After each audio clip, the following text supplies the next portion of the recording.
All right, we're live. What's up, everyone? Doc Russ, and welcome to the Man of Golf Performance podcast.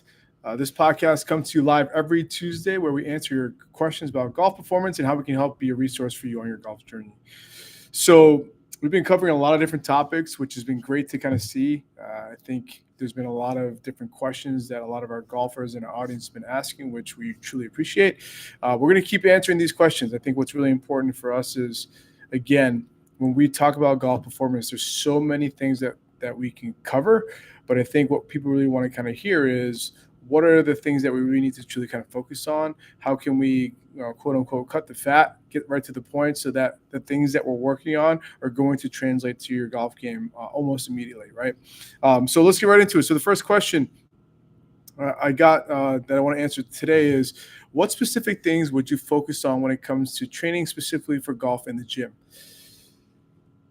It seems like these questions can kind of go all over the place. And I think, I want to first preface this by saying, while golf-specific training, there are some certain qualities that you need for golf to get into these extreme ranges of motion. Let's say like top of your backswing, downswing, follow through. These are all important things. But at the end of the day, I don't think you need to make all of your exercises to make it look like it's strictly golf specific. Okay. So I'm going to go over the things that you shouldn't be doing first in the gym when it comes to training for golf. And I think the first one is, people think they need to do so much rotation. Okay. Rotation. And while rotation is great, again, obviously it depends on what season that you're doing, whether it's in season or off season, but rotation, especially if you're not ready for rotation, especially with resistance or with external force, can sometimes be not so much a great thing, right? You got to be very, very careful in terms of what you do and how you program rotation into your programs. And so I think the first thing you should not be doing in the gym is not making everything look like a golf swing. Okay. Not everything, you don't have to bring your golf clubs to the gym and attach a resistance band to it and then all of a sudden start to kind of work your golf swing in that sense. I definitely don't think you need to just be slinging med balls against the wall all the time, or working on Russian twist, which is basically, doing some sort of rotation with resistance on the ground.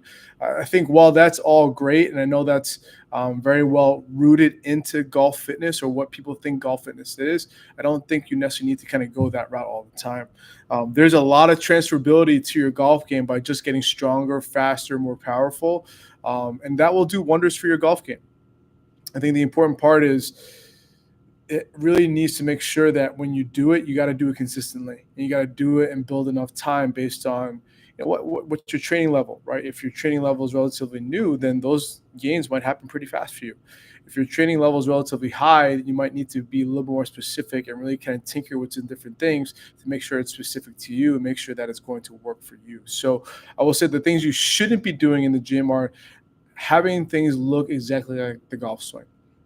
I can't emphasize that enough. We see that too many times where we get a lot of clients and golfers that come in and work with us, and the first thing they see is, when we give them an exercise or we give them a program, there's no things that reflect what the golf swing looks like, and that's the first question they ask. Well, why is that not happening? And I think a lot of it is just because we don't necessarily need to do things in the gym that look like a golf swing. Okay. If you want to do skill work, then the golf swing and going on the range and doing, chipping, putting, long distance irons, driver, whatever, that's great to do on the range. And that's absolutely transferable to your game. There's no question about it. But then you don't also need to bring your golf swing to the gym. Okay. So I think that's really, really important. I think the things you should focus on is, I think a lot of it will depend on what season you're in. Like I mentioned, if you're in season, then again, when we talk about frequency of exercises or frequency of how much you should strength train, usually if you're in season, or if, let's say, you're golfing all year round and you don't really have an off season, and golf is the priority, then I'd say in season golf strength training should be around 1 to 2 times per week. Okay, if in the off season, like we are currently heading into here in Western New York or on the East Coast, then your off season training could look anywhere between 3 to 5 days a week. It really kind of depends on what you want to do. I think the important thing too is the volume and density of off season training will feel a little bit different than in season training. In season training, you want things to be fast and twitchy. You want the volume or the repetitions and sets to be relatively low. And again, the frequency is lower as well. Okay, but if you're off-season training 2 to 5 days a week, then you want that volume to be a little bit higher. You want the rep ranges to be a little bit higher. You want the sets to be a little bit higher to build that density to, again, create physical adaptations for your body, but also make your body more durable. And that's what we want. We want to build that foundation from the ground up. And that's really what we want to kind of emphasize when it comes to things you should kind of focus on in the gym. And so I think things that, people always ask what specific exercises. I think compound movements like squatting, hinge-based movements, hip-based movements, pressing, pulling, loaded carries like farmer carries where you're holding dumbbells in your hands, just kind of walking for distance to help improve core stability overall, grip strength. I think those are the things that you should focus on. And, how you kind of put that all together really kind of depends on what you enjoy in the gym.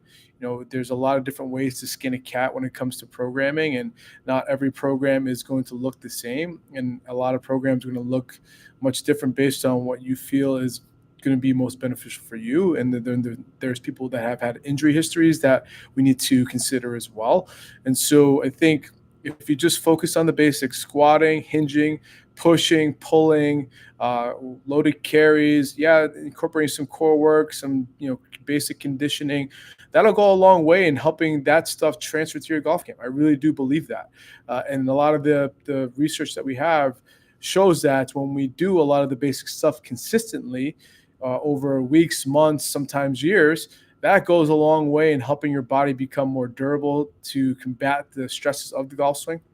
But also, too, it just helps improve those qualities that you're looking for, which is speed, power, distance, and then more consistency. So I think the nice thing about, a lot of the stuff we're talking about when it comes to these compound movements are not only does it improve strength, it improves adaptation of the muscles and tendons around the joints to help kind of support the joints better, but also, too, it does help improve bone health. Right, weight-bearing exercises, squatting and hinging, where there's load directly on the spine, definitely helps improve bone health. And so, if you're someone who likes to walk a lot, or someone who likes to kind of do, walking in general for exercise, strength training can go a long way to help kind of just help supplement that. So I think when it comes to working on things in the gym, if you're in the off season, do things a little bit more frequently with a little more volume. We normally have a tendency to program full body training for our golfers. We don't really kind of abide by the bodybuilding type of kind of training. While it's not necessarily bad, I think there are things that the golfer needs in a program that maybe sometimes the bodybuilding stuff doesn't necessarily address. And that's why it's important to be able to maybe kind of look at some of the full body work that we kind of incorporate with our golfers to allow them to feel like they're getting the most out of their training each and every day. So, and again, let's be honest too, people are busy, right? People are busy. They have, kids. The golf isn't maybe their profession. It's more their hobby. It's their recreation. And so if that's the case, we want to make sure that we're very, very efficient with the time in the gym so that we can get what we need to get out of it and then move on. So, most of the training that we do with our golfers, they can run anywhere between 35 minutes to 50 minutes, and it's more full body. And when we talk about, that what's in that 35 to 50 minutes, usually it starts with a warm-up.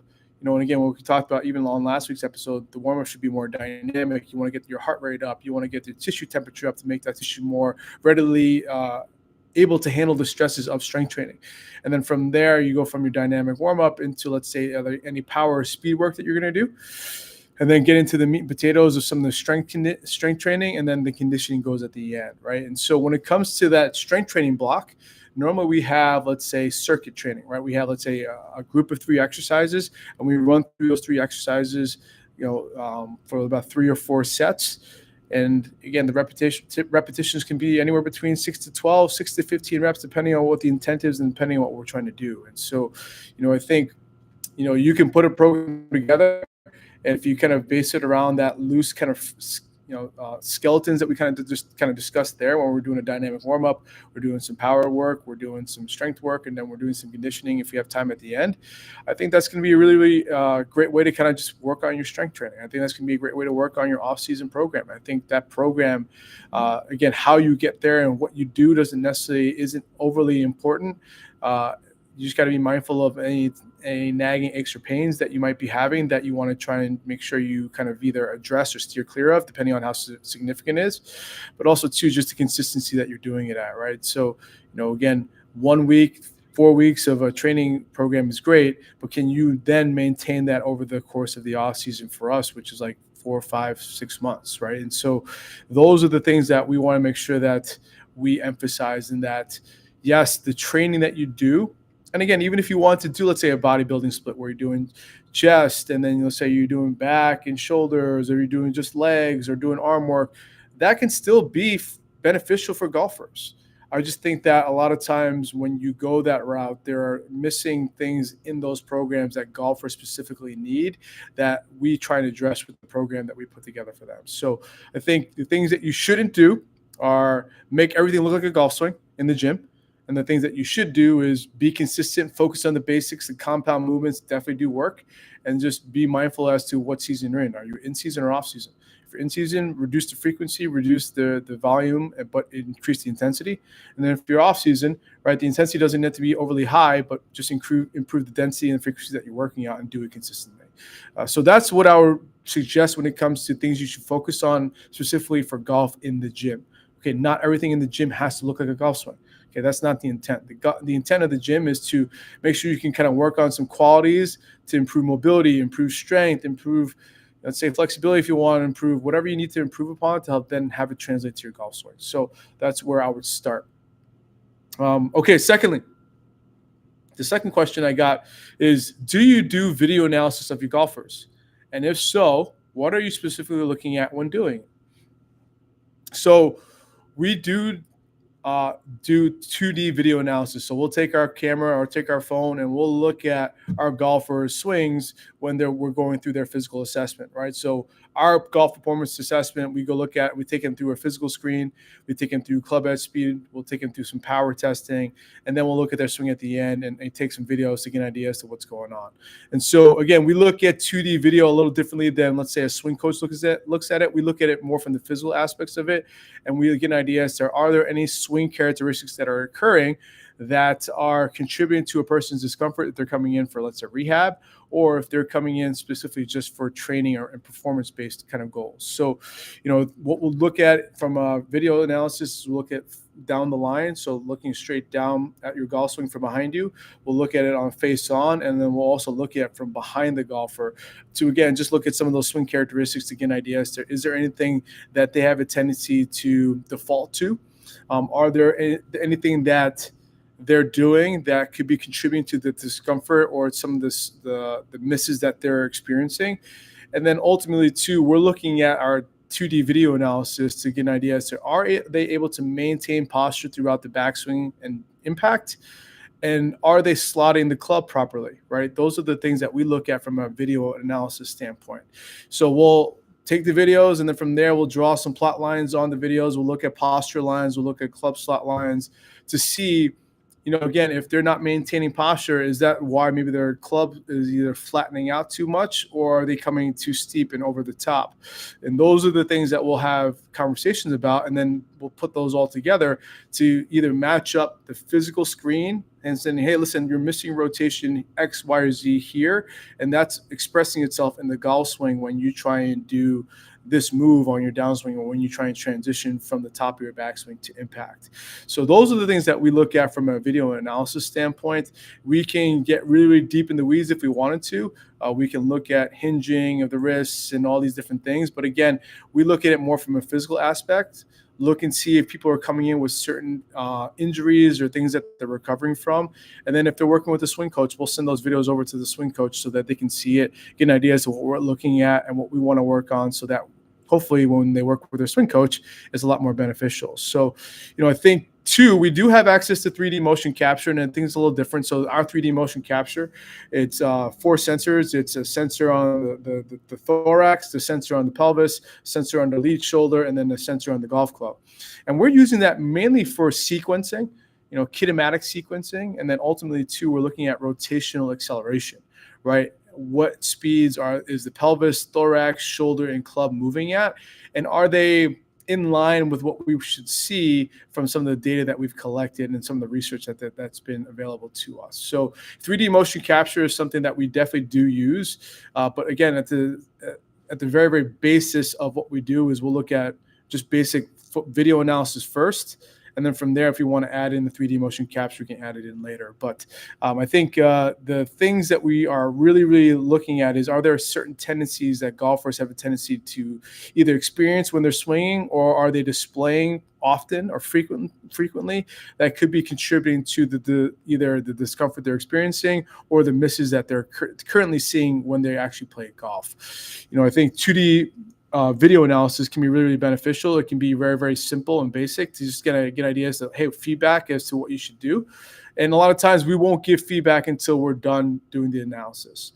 Because if we give feedback while we're doing the analysis, and all of a sudden golfers are in their head, and then all of a sudden they need to try and change something, and that's not reflective of the swing that they're actually putting. That's not reflective of the swing that they're actually swinging day in and day out when they're actually on the course or on the range. So, those are the things that we'll take a look at when it comes to the video analysis that we do. And then, like I said, we do use 3D motion capture to then look at rotational acceleration speeds, but also kinematic sequencing to make sure that the body is moving the way we want it to, so then they can be more consistent with delivering the club to the ball. So, in its entirety, video analysis is definitely something that we can go towards if we want to get very, very intricate with a person's, let's say, request for wanting to do X, Y, or Z with their swing. But again, the video analysis is used to make sure that we can match up the physical qualities of the person to the swing that they have, right?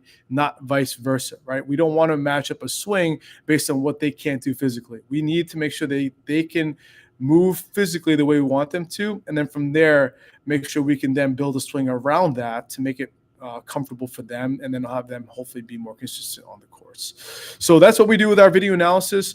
Would love to kind of hear your thoughts. If you've had any video analysis in the past, maybe kind of leave us a comment and let us know what your experience has been and what they've kind of looked at, whether you've worked with a performance coach or, let's say, a physical therapist. What has been your experience with video analysis, and what have you gotten away from it? What are the big talking points that you get away with or that you get out of video analysis to help improve your golf game? So those are the two questions: video analysis, and then just some golf specific training in the gym that we feel is really beneficial to help kind of improve your golf game. So, we really enjoy these questions. These questions, they make us think. They make us have to kind of really kind of put our thoughts together so that we can answer them and hopefully give you some insight as to what it makes the most sense for you. And again, these are generic questions. And again, not everything is going to be specific to you, but at least you can take the framework of the conversation and then make it work hopefully to you based on the situation that you're in. So, please keep sending us your questions. We'll be here every Tuesday going live here on YouTube and putting these podcasts up on where you normally would, check out your podcasts, so that you can continue to kind of hear our thoughts on golf performance and what truly needs to happen to improve your golf game, both on and off the golf course. So, again, we appreciate these conversations. We'll check you guys next week, and we look forward to more questions on the podcast.